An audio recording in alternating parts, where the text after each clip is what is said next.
What's up, everybody? We are back at it here with a Siege video, first one in a while. We are going up against Apoc today, and I decided that I was going to try and do all my 10 hits into Apoc since they are a pretty strong guild.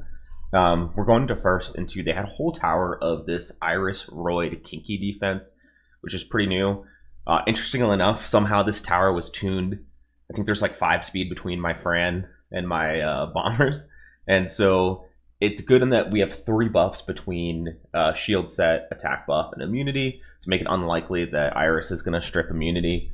And we end up getting the attack buff stripped from the Dover here, but not the Cyan. So that gives us enough damage here to kill off everything. We got double bombs and everything except for the Roid. And the Roid managed to die with a couple of hits after the first bomb went off. Next, we are taking a Tiana cleave into a Nana Lima Savannah. As long as we get a reset and we don't get heavily procced on by the Lima, we should be good here.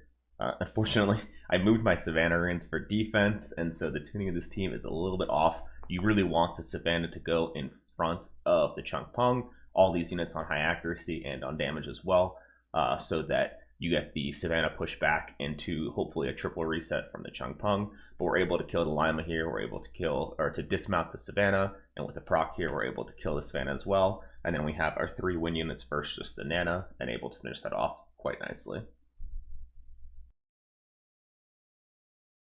Alright, we're going into a Nana Nora Sav for our 3rd attack. Actually hadn't hit this variant before. I kind of went into it thinking that it was like the Nana Ken Sav, but with significantly less damage. So I felt pretty confident bringing in this Jean Leo Belinus. And fun thing that I kind of messed up here is that when you're going into these Nana defenses, Nana has a 55 accuracy lead, so very likely these are all max accuracy units, and so your res lead isn't doing anything. I'd probably take just the Leo defense lead in the future, just because while it's only for 1 unit, it's going to actually do something. And we start off looking pretty decent here. We don't have quite enough damage from the Belinus to kill anything off the first round, which is a little surprising. Usually I feel like something ends up getting killed by his S3 into S2. And we start racking up a couple of dots on our team from this Nora. We get pretty close to dismounting the Savannah, and so we just decide we're going to push back the Nana. And then a proc here gets a lot of dots on my team, along with a violent proc from a stun into a hit from the Nana.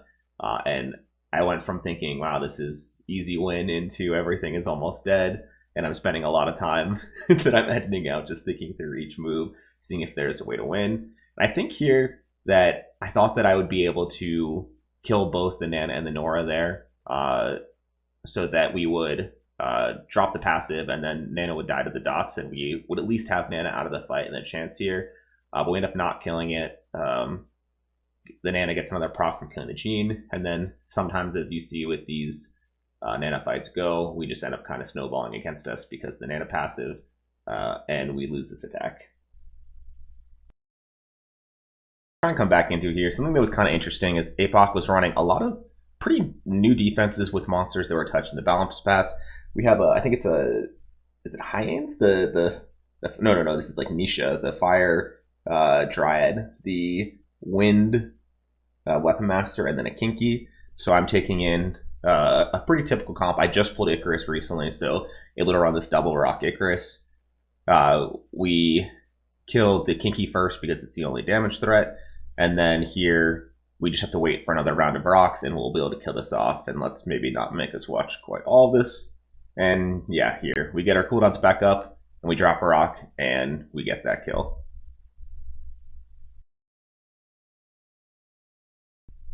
Next, we're going to go into, we saw a bunch of these Momo towers, so Momo also got changed here. I'm running plus dark on my damage dealers here because the main thing that I want to make sure happens is that when we cleave, we kill the beta, and we should be able to clean up everything else afterwards.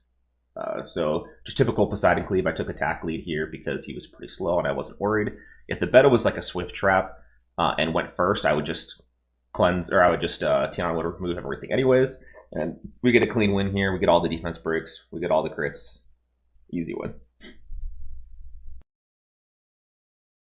Going straight into this next attack, they had a whole tower of this Geldner, Ophelia, Theomars. I forgot to hit record until they did their first round of hits. But basically, this is my LD comp that I like to run with Light Monkey King.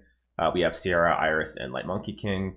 We have Strip and Sustain from the Iris. We have CC from the Monkey, and we have the ability to just put bombs and continue cycling with the Sierra. It's a pretty tanky Sierra.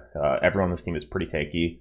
And I think here, against this comp, I don't have any buffs, so I'm not that worried about the Geldner. And we are just trying to kill the Theomars as quickly as possible. I S2 with the Theo, and we end up getting the Strip and proccing the Endure, so we're able to kill that. And as soon as we kill that Theomars, this team doesn't really do too much. Ophelia can buff, do whatever, but we're eventually going to be able to just take everything out here with a couple more bombs. But the Geldner really low. Yeah, the Geldner buff has been interesting. We've been seeing a little bit more of him. But I still think it falls to the same weaknesses that it had before, in that this tower is very single threat, and heal block on a Theomars can be something that makes it easier to push through that. And we're going to go again into the same defense, piloting this Nana, Ayunu, Lauren. The idea here is we have Ayunu, who, if he gets targeted by the Theomars, we can get this Oblivion, and stop the Theomars from proccing his Endure. We actually get a nice proc here. We're able to one-shot, basically, with that proc, the Theomars. And then this defense is pretty much done. I think the loss condition here is if you're able to, if the Theomars procs and kills the Lauren a couple of times through the Nana passive. And so when I ring this up, this Lauren is like plus 30k health with minus 22 from water. So I think it's very unlikely, unless the Theomars gets like 5 procs in a row, that the Lauren is going to die, and we'll be able to just control the team with the Lauren. And the Nana's just here for a little bit extra safety. I think if we had to hit more of this in the future, I might try like testing around with a Triana here. But I had Nana left here, and so I just wanted to be extra safe. And there we go, getting back on a win streak from the earlier loss. So we hit a couple more Momo comps. Next, we run into this Nana, Ken, Momo.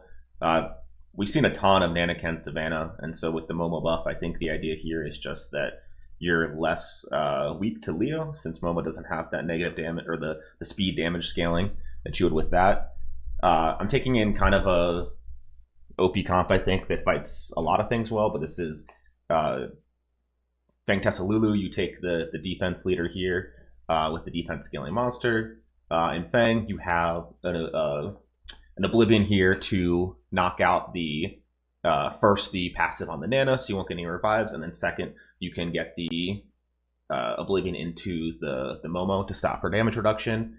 And I think the great thing about this here is that if you end up losing a unit, like if the Fang or the Lulu were to get sniped in some way, you still have potential to fight through the Nana, because you can just Oblivion here. See, I'm not going to go for the kill here because I wait for get the Oblivion up, and then the next time the Fang goes, we should be able to kill that Nana through the passive, and not need to kill her twice, which is great.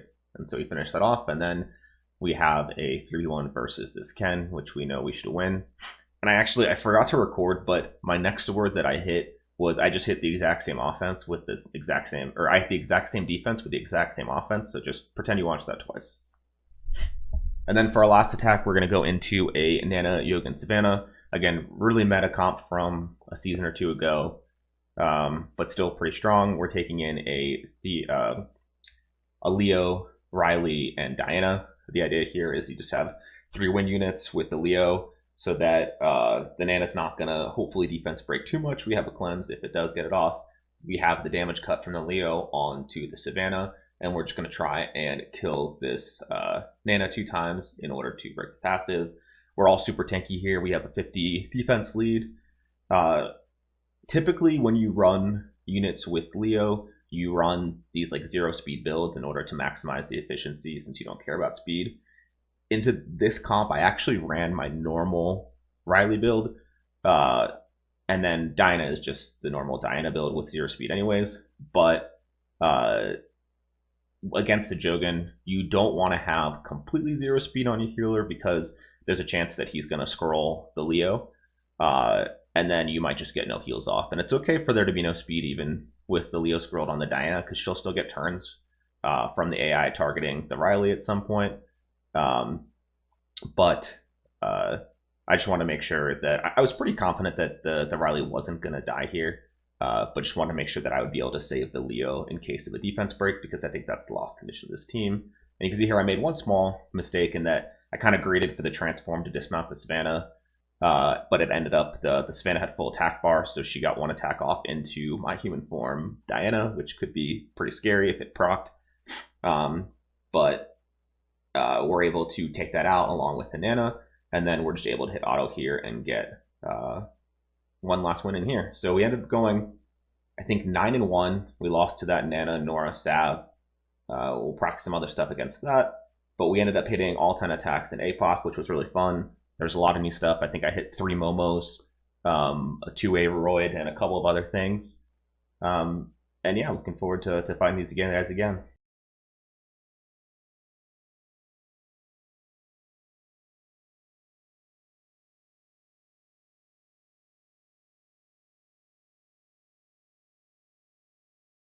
So here's the map at the end of the match. We took second place. Apoc red mapped a little bit. But again, fun fight. Thanks again for watching. I'll see you on the next one.